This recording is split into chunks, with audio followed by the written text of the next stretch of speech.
Ens desplacem fins al monestir de Sant Cugat, on tindrà lloc el primer contacte tant amb els tèrmits com amb el David.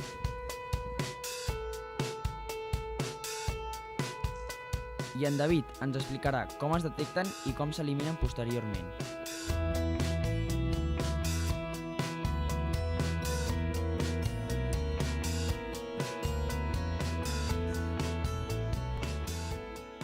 Nosotros cuando nos llama un cliente lo primero que hacemos es buscamos que realmente haya un termitero activo y en ese sentido lo que buscamos es con un aparato acústico hacemos una inspección y o bien vemos en daños, buscamos prácticamente que haya una sola termita viva, ya se justifica el que tengamos que intervenir para hacer un tratamiento.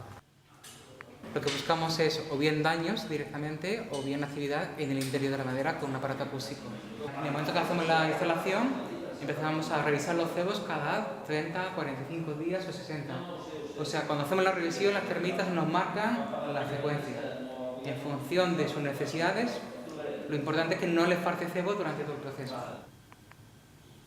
Esta es una estación de suelo. Esto el objetivo es conectar con los termiteros que hay en el terreno. Inicialmente nosotros desconocemos la ciudad de termitas donde se encuentra y esto lo que nos permite es nos da esta información.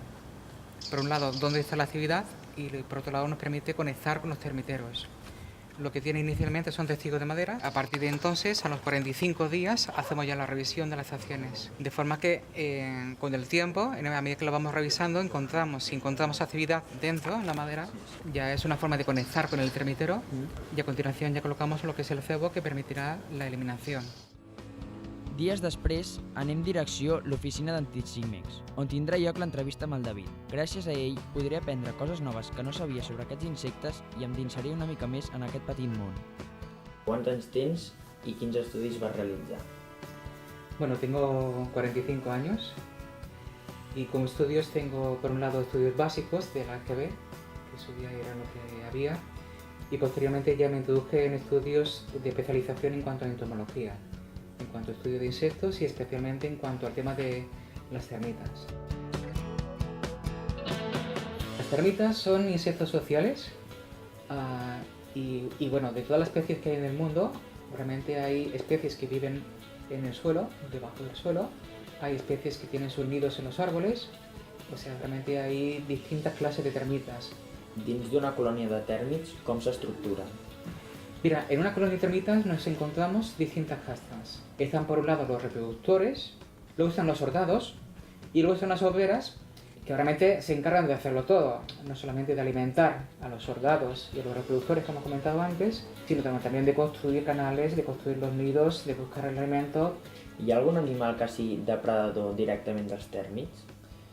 Bueno, las principales depredadores lo que hay son las hormigas y las arañas. Pero realmente no hay un depredador así importante como para que, digamos, podamos incluso utilizarlo para el control de termitas.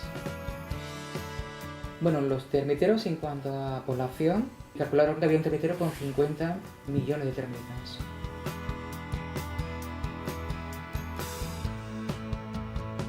Són molt alts, ¿no? Y luego también, bueno, más que nada es en otros países, como puede ser quizás en Australia, hay otra especie donde ya se hacen montículos Sí. y realmente pues la verdad que la altura máxima de un termitero no desconozco, pero sí puede ser, si hay 7-8 metros fácilmente. Doncs ja està, David. Moltes gràcies per l'entrevista i així és tot.